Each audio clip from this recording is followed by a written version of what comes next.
Dans le prolongement de la formation à la posture initiatique, on propose la formation à l'accompagnement initiatique. Autant dans la première formation, on apprend et on vit la posture. Comme dit Magali, c'est aussi une phase de nettoyage, de recentrage, de bouturage parfois, mais un gros nettoyage.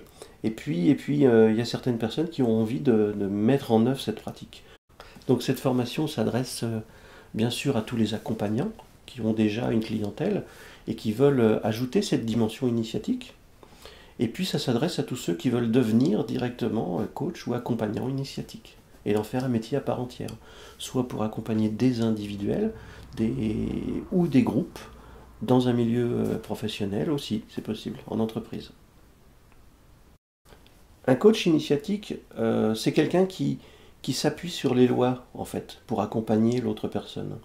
Un coach initiatique, c'est quelqu'un qui respecte des procédures très précises, des protocoles très précis pour accompagner l'autre dans son déploiement. Donc quand je parle des lois, je pense aux lois naturelles. La nature fonctionne à partir de lois qui sont logiques, évidentes, cohérentes. Et nous aussi, nous, êtres humains, nous fonctionnons avec ces lois. L'accompagnement initiatique donc va se baser sur ces lois pour essayer de retrouver cette cohérence, cette justesse qui nous permet notre déploiement et notre évolution. Si on prend l'exemple d'une loi naturelle, ça peut être par exemple l'image de l'arbre. L'arbre a effectivement un tronc, a des branches, des feuilles et peut-être des fruits. Et il y a aussi la partie qu'on ne voit pas, c'est la partie des racines. Donc, prendre conscience des lois naturelles, c'est à l'image de l'arbre, c'est savoir qu'il y a une partie visible et une partie invisible. Et souvent, la partie visible prend autant de place que la partie invisible. Donc, et on l'oublie. Donc tout l'enjeu, c'est de réussir à prendre conscience de cette partie invisible qui permet l'ancrage et qui permet que l'arbre puisse tenir debout et même grandir. Donc sans ces racines, il n'y a pas d'arbre en fait. Donc tout le travail sur les racines est important. Donc c'est tout le travail sur l'inconscient, sur ce qui se passe à l'intérieur.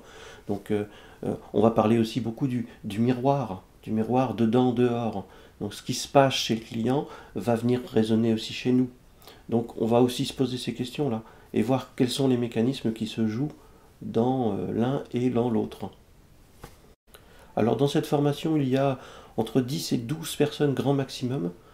Pour quelles raisons Parce que nous avons vraiment envie d'accompagner chacun dans sa manière de développer l'initiatique, c'est-à-dire comment il va développer l'initiatique dans sa pratique personnelle. On ne va pas donner des règles qui vont s'appliquer à tout le monde, on va simplement aider chacun à développer l'initiatique dans son métier. Donc il y a des personnes qui ont déjà des métiers, donc ça va être un complément. Donc on va vraiment travailler à savoir comment ça peut s'intégrer, comment ça peut apporter quelque chose sur certaines pratiques. Et puis il y a des personnes qui viennent, qui n'ont pas de métier précis et qui veulent vraiment pratiquer l'accompagnement initiatique directement. Alors je tiens à rappeler aussi que cette approche initiatique a été développée par Daniel Grandjean, qui est un coach international, et qui nous a transmis cette formation en direct à Magali et à moi.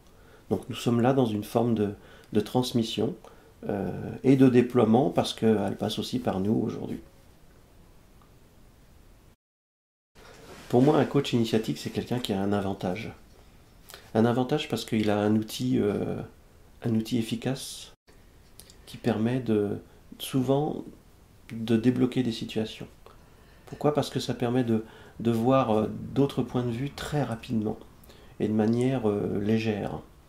Le fait d'aborder les problématiques avec ce regard à partir des lois naturelles permet des changements de point de vue rapides et des changements de situation vraiment rapides. Être coach initiatique, c'est vraiment avoir un plus. Quelqu'un qui vient me voir pour un coaching initiatique, ce qu'il trouve généralement, c'est un échange authentique. Un échange authentique et direct.